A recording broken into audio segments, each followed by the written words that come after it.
Morning, everyone. This is Evandro Magalhães. It's now 11 o'clock in New York City. Thank you all very much for joining us this morning for another iteration of the KUDO Global Stage. Another talk today, and today we're actually very proud and honored to have David Nour with us. He's a best-selling author and also an executive coach. David Nour is the author of 10 books, which have been translated in 8 languages. That includes Co-Create, published by St. Martin's Press. He is a member of the Marshall Goldsmith MG100 Global Executive Coaches and a venture partner at EGL Holdings.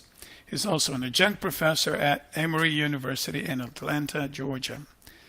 The Nour Group, his company, has worked with clients such as Hilton, ThyssenKrupp, and Disney in driving profitable growth through unique return on strategic relationships.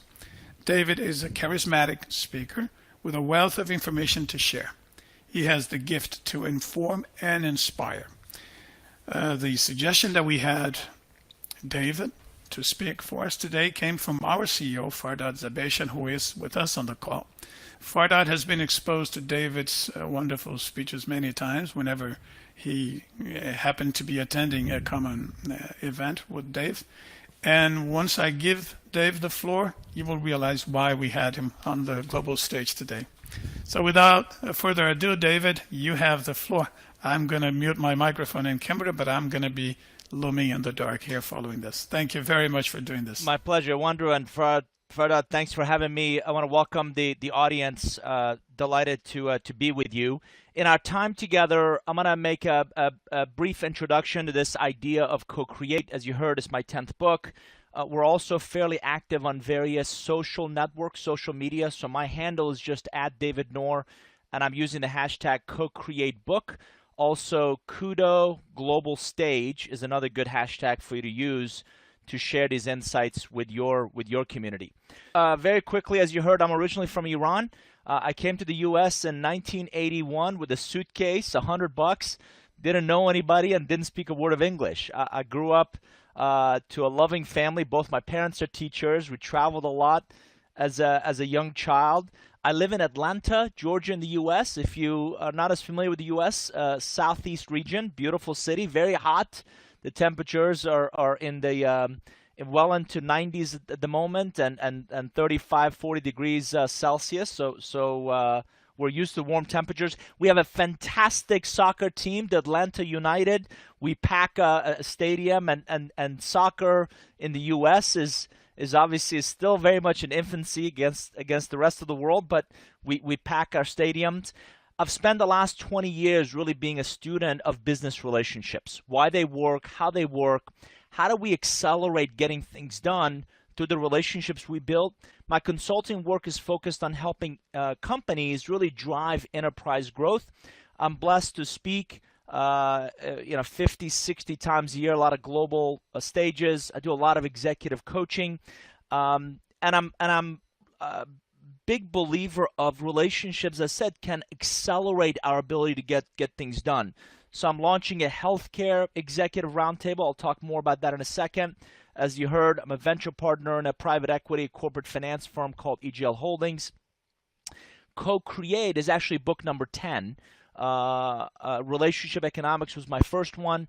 And I genuinely believe I'm in the idea business. So I have the opportunity to see a lot of different types of companies, a lot of different industries, and the challenges that I see seem to be very ubiquitous, very consistent across a lot of different types of companies. So I capture those in books, and they become an opportunity to share those with a much broader audience. On a personal level, I have a young family, so you would appreciate that I used to have more hair, but I have teenagers, so that's why they're leaving very quickly. I have 2 crazy dogs that they're also become part of the family. I'm active in scouting. My son is involved in scouting. We're passionate about this timeless set of values in scouting. And this is what I do for fun. So some people do yoga, some people go run. When I put earplugs in and I put my helmet on, it's my time to think. And it's a great opportunity to really immerse yourself into something that's not just a hobby, but it really allows you to bring a very different set of skills to the table. By the way, if that last picture scares you, here's a more genteel one. And it's just a great community, a great chance to meet some really interesting people. So in terms of our time together, I want to talk about three things. This idea of real innovation. One of the biggest challenges I continue to see is this notion of cultural transformation. And then I want to really introduce you just a few minutes in this idea of power of co-creation. And if we take them one at a time, the fundamental premise is none of us have all the answers. A mentor has said to me that if you're the smartest person in the room, you're in the wrong room. So I would submit to remain relevant, you have to evolve. And I would submit that your future won't be created, it will be co-created. So if you think about it, others are faced with similar challenges. Others are trying to create similar opportunities. And what if we kind of not partners, not alliances, but we co-created around a common mission, a common vision, or potentially a common enemy? So if you think about it, none of these things existed just a few years ago. We didn't have Uber. We didn't have we weren't talking about blockchain. My home has all kinds of Nest devices. We didn't have any of those. What's really important is also just a glimpse into what's coming now. So in this third iteration of the web, we're getting away from browsers and we're looking at Brave instead of Chrome. We're looking at Expertise instead of Skype. We're looking at Steemit and Akasha instead of Facebook and Twitter. So with this constant evolution in working with global clients, what we've identified is innovation isn't necessarily hard. Innovation is complex. So if you think of a simple sequential process, like a factory assembly line, it kind of is repetitive and it's very predictive. We kind of know that space. Go a little more complicated. Think of heart surgery. Think of sending a rocket to the moon. Again, we've done it. There's precedent. We know how to do it. There's multiple answers. So these two, the simple and the complicated, we've seen. This is where we've been and maybe where we are today. Moving forward is a lot more complex. Think of raising a child. There's no one way to do it. Think of a cultural transformation, which we're going to talk about. There's multiple answers. You need multifaceted expertise. This is with some of our work with a company called Whatbox Innovation Partners. There's also a lot of great data from the World Economic Forum, from The Economist, that says the fourth industrial revolution is going to disrupt several industries dramatically. The biggest one is healthcare. So earlier I mentioned that I'm creating this healthcare executive roundtable. It's because there are a lot of intermediaries. There's a lot of disconnect between the providers and payers, and it is ripe for disruption. It is ripe for innovation. Right after that, finance, energy, infrastructure. So you see other industries that likewise are going to benefit from blockchain, benefit from cryptocurrency, benefit from incredible amount of automation. Real innovation, more importantly, lasting change has to start with you. So I'm glad you're here because you have to hear it. At some point, you have to internalize it and believe it, but only when you apply it, only when you live it, will you see the real impact in some of the things we're talking about. So I know this stuff. I don't need to hear myself talk. The point of sharing these ideas with you is really get you to think, and that's really the business I'm in. So I want to give you a quick example or ask you a simple question. What's the difference between these two companies? Because selling online, even if you're not just a consumer products, but if you think of more complex, maybe industrial or B2B products, companies like Grainger have been around for years. What I haven't seen from them are the experiences that companies like Amazon create. This is the button that you put by our washing machine, and I can push that button and it's tied to my Amazon account and immediately it orders something for me. I have here's their wand. I don't know if you've seen this or not. This is an Amazon, my camera, Amazon wand where I can just scan the barcode of something and it will add it to my account and ship it to my house, right? So what's happening is the big four horsemen, Google, Amazon, Facebook, Apple, are constantly looking at other businesses that have inefficiencies. And if you look at how broad-based their business has become, there's very few industries that they won't be able to disrupt. And what we're seeing is really the evolution of business models, from products to smart connected products to now systems and systems of systems. You want examples? Here you go. The Nest in my house that's connected to my Wi-Fi is an example of a smart product, right? When the business is optimized, and we're seeing this at UPS and John Deere, it's a different business model. Where it's a transformative business model like Uber, like Amazon. Again, they're creating new business models. What's fascinating to me is this notion of big data and smart cities, where sensors are built into the ground to tell you on your car and your app where the parking spaces are, or sensors in waste disposal to tell you which bins are full to go pick up.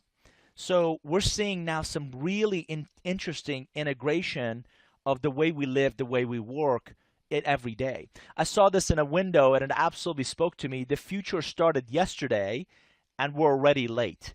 So this is this constant, and the speed of this is incredible and more interesting than ever. This is another interesting company. VCount has this heat map that tells you the traffic in your retail location.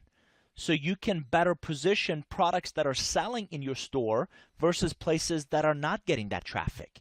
Again, this is intelligent data combined with physical space that we would visit. This is a company called Spice in Boston. They've worked with chefs to automate the cooking of bowls, pasta bowls and lunches for you. So you order it on the app, and if you notice, there's no human involved in this front end. So this is more and more, we're going to see more of these types of business models that are going to change the way we work, the way we live, the way we interact and engage. I would submit innovation and disruption is a leap. If you think about it, iteration is doing the same thing better. Innovation is doing new things. Disruption is doing new things that makes the old obsolete. So if you get in the habit of, if you build a team, build an organization that iterates often, you have a better chance of innovating.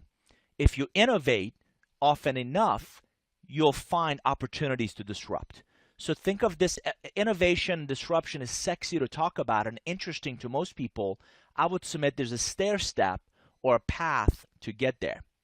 So what it takes at its core, at the core of innovation, at the core of this idea of co-creation is really transforming the culture.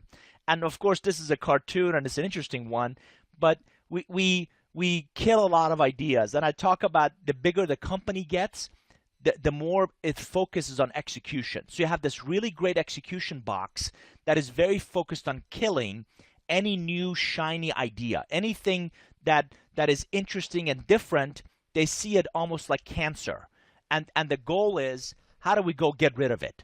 So I highlighted the box of a manager of new growth ideas that happens to be vacant in this org chart because we have the VP of no, the VP of status quo, let's not do anything different, the VP of let's stay the course, and we don't get enough opportunities to think creative, think innovative, think how do we do things differently. I also saw a great presentation where the speaker talked about the culture, the organization's culture is the biggest headwind, it's the biggest challenge to people doing anything different, anything interesting. So the culture within the organization, the people, the processes, how you do what you do is critical. And we've got to go beyond. Everybody knows it's important. I don't think there's enough focus on its significance. And I want you to see this hourglass that says we have to start with the physical and the emotional before we can get into the mental and eventually the spiritual. But the transforming of the culture is about personal mastery. You have to look in the mirror. You have to start with you. Then it's how do I get internal cohesion? How do I get an internal team to work more collaboratively together before we take it external? And just like a family, if it's dysfunctional on the inside, everybody sees it. Everybody kind of notices it. We also have to, like an iceberg, we have to get beyond the visible. The easy stuff People talk about vision and strategy and products and services and policies. We don't talk enough about appetite for change. We don't talk enough about motivations or commitment or really internal politics. So the heavy stuff, that's when it's really, below the water is where things really get done. Unfortunately, above the water is what most people see, and as such, that's what we focus on. I would submit some of the most innovative ideas aren't done in buckets. They're done when they're socialized. They're done when they're communicated and shared. They're done in circles. Relationships are built in circles, not rows. So I love fireside chats. I love going into companies and getting a small group together to talk about where are we vulnerable? Where are we struggling? Where can we think differently about what we're trying to do and how we're trying to get there? If you think about your relationships for a second, there are three types. Personal relationships, like us, they're friends, just like us. Functional relationships we kind of put up with because we have to. Maybe it's people we work with or some clients. Most people I meet have plenty of the first two. It's the last one they miss out on, which are really the strategic relationships that elevate your thinking, that elevate your perspective to a different level. We also build relationships for very specific purposes. If you do a transaction, that's a reason. Put several reasons together and now you get a season. Again, most people do the first two just fine. We don't build enough relationships for a lifetime. We don't really think about that long term, the longevity, the tenure of that relationship when we do short term things that will check off boxes, get this month's revenue or get this project done at what cost, at what expense in terms of that long term view of the relationships. So in many ways, your culture becomes your brand. The people you hire, the customers you choose to work with, the partnerships you invest in, those all become part of the brand that others perceive of you. And we're seeing this revolution in how organizations work. So if you think about some of these ideas like technological and digital productivity, like shifts in the way we generate, business value, there's this real demand for relevant talent. We can't, I've got clients that can't find enough quality, sharp people to kind of come in and really help implement or execute some of the amazing ideas they already have. Combine that with shift in resource distribution, changes in the workforce culture, and you've got this supply of thinking talent that's in short demand. So, said another way, we don't need more ideas. We've got a lot of great ideas. We need people. And by the way, companies are going to continue to struggle in finding the talent to implement, to pilot, to prototype, to test those ideas. I have law firm clients that can't find enough sharp attorneys to really do the work. I have manufacturing and engineering clients that can't find enough great talent to implement the work they already have. So the advantage really goes to companies that can adapt in a creative way. And I would submit that co-creation is really this relationship currency of our new economy. What does that look like? And by the way, have you seen this? Who wants change? Everybody raises their hand. Who wants to change? Kind of gets quiet. Who wants to lead the change? And the room empties, right? Or the other way is, instead of doing anything really interesting or new, why don't we play it safe and work ourselves into obsolescence, right? That also becomes challenging for a lot of companies. So one example for you is in the Co-Create book, I talk about purposeful, provocative leadership. Now, when you hear provocative, a lot of people think about schoolyard bullies or mean people, and I want to change your lens a little bit to really drive intensity, drive intentionality, drive, really talk about a driven. So this is Kevin Plank. He's CEO of Under Armour. And what you don't know is, most of you may know, Under Armour is doing about $4 billion in revenue. They're competing with Nike, that's doing $30 billion in revenue. And he realizes you can't get there by selling T-shirts. So in the last couple of years, he spent $1 billion buying 3 technology companies.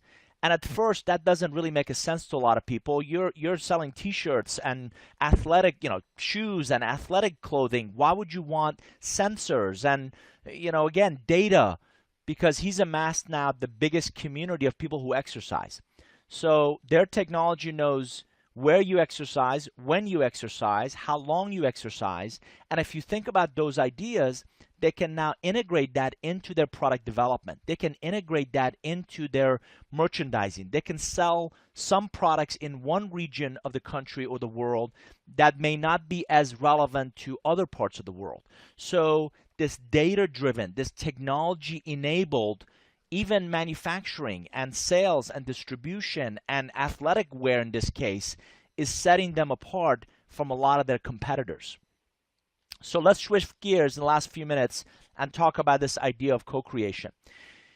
So one of the questions I love to constantly ask is, how will you compete? Because if you keep doing the same things you're doing today, I'm just not sure you're going to be relevant. If you create a better mousetrap or do things a little bit different, you will be momentary.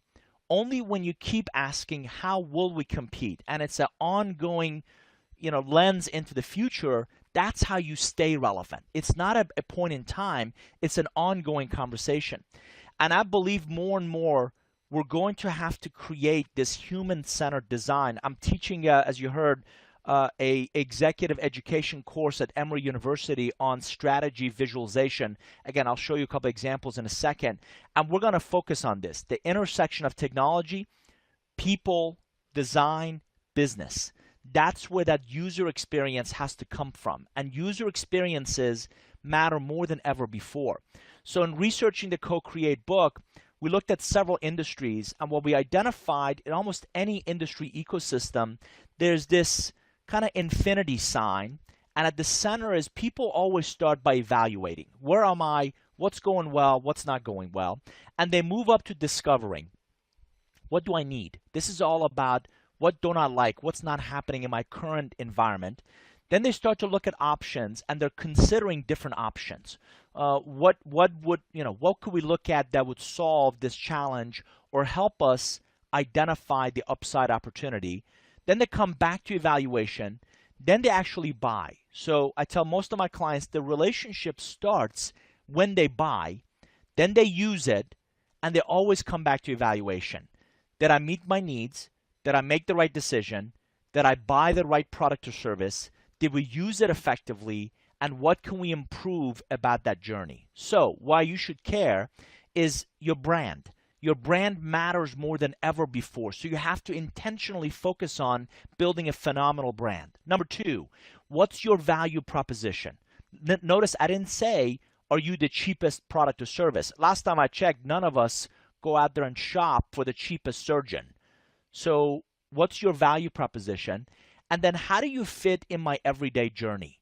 Because if you create on-ramps for people in that journey, they'll notice you, they'll consider you, they'll buy from you, they'll hopefully use and create impact from your products and services, and you can continue that as long as you continue to add value. So I saw this and it just made me think, Netflix didn't kill Blockbusters. If you had Blockbuster video rental locations in your market, many of us would drive like crazy to return that video to avoid a $1.50 late fee.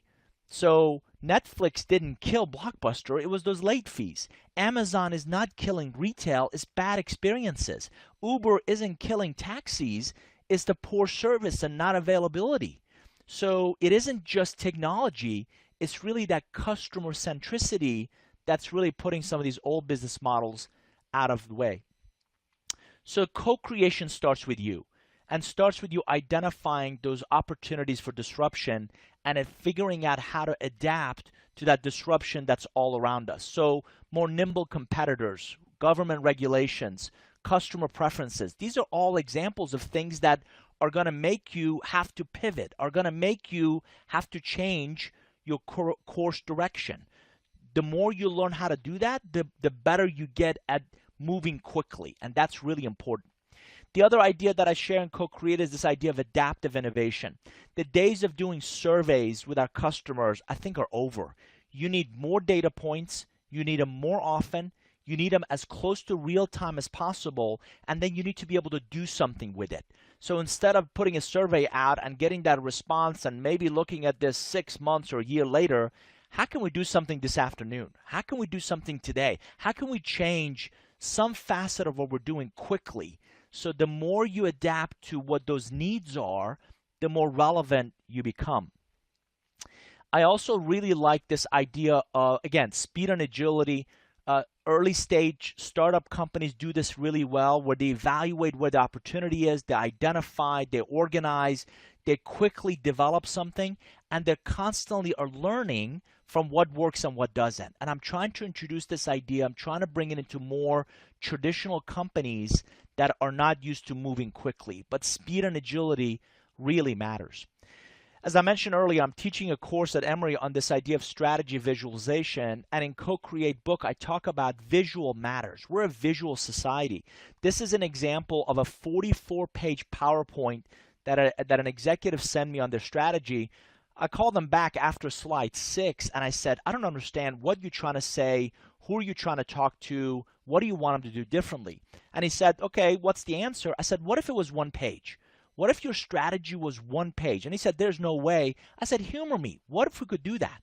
And this is what we've come up with, and they've really done a great job in taking this to market. This is a project we did for Hilton in helping them attract more millennials from colleges and universities into their recruiting. And the visual is really an impactful way to get that point across. So again, I've given you a glimpse into the Co-Create ideas. 4 things I want you to think about. Relationships are about empowerment, not hierarchy. It's not about how do we build a deeper organization. It's how do we get the right people to work closer together to get things done. Journey, that experience journey matters more than ever before. Are you capturing it, the journeys you create for others? Are you looking to constantly improve the experiences you build? Envision a value proposition evolution. Said another way, what you've always done for your customers, what you've always done for your employees has to evolve for you to remain relevant in their minds, in their hearts. Lastly, bridge silos. Silos that are not talking are not helpful. So how do we bridge silos to work together inside and outside the organization? So if you're interested in my work, nourgroup.com/community, there's a place for you to sign up for our newsletter. I create different newsletters for different audiences, and you can get any or all of those you want. I saw this quote, and it absolutely resonated with me, and it says, the illiterate of the 21st century will not be those who cannot read or write. It'll be those who cannot learn, unlearn, and relearn. As fast as technology is moving in all of our markets, your ability to learn, unlearn, and relearn will be more critical than ever before. There's my contact information. I want to thank KUDO for having me. I hope this has been useful to you. So, Edwander, let me turn it back over to you. Well, excellent, David. Well, you just put a lot on my plate. There's a lot I'll have to unlearn, first off. And I have a few weeks worth of work ahead of me now trying to relearn a couple of basic concepts as well. Well, thank you very much, David, for this enlightening presentation. Very kind. Again, thank you for all who were able to join us. I would love to continue the partnership with KUDO. I'm going to leave you with 2 thoughts. One is what my dad drove into me so many years ago, which is leaders are readers and readers are leaders. If you're not reading, if you're not learning, if you're not growing, you're going to struggle to remain relevant to your biggest asset, which is your portfolio of relationships. Number 1. Number 2, a mentor is also driven into me. If you're not failing, you're not trying. None of us have all the answers. None of us know any of this. We make it up. We figure it out. We kind of learn our way as we go. So never stop growing, never stop learning, because that's how we grow as human beings. So I want to thank KUDO for having me. I hope this content has been useful to you. If there's anything I can do, please feel free to reach out. Absolutely, David. Very, very useful to me personally, and I'm sure to all of our audience today. So thank you once again for taking the time to do this morning out of Atlanta, Georgia. And it's been a pleasure to spend this hour with you. See you next time. Likewise. Thanks, everybody. Bye-bye. Take care.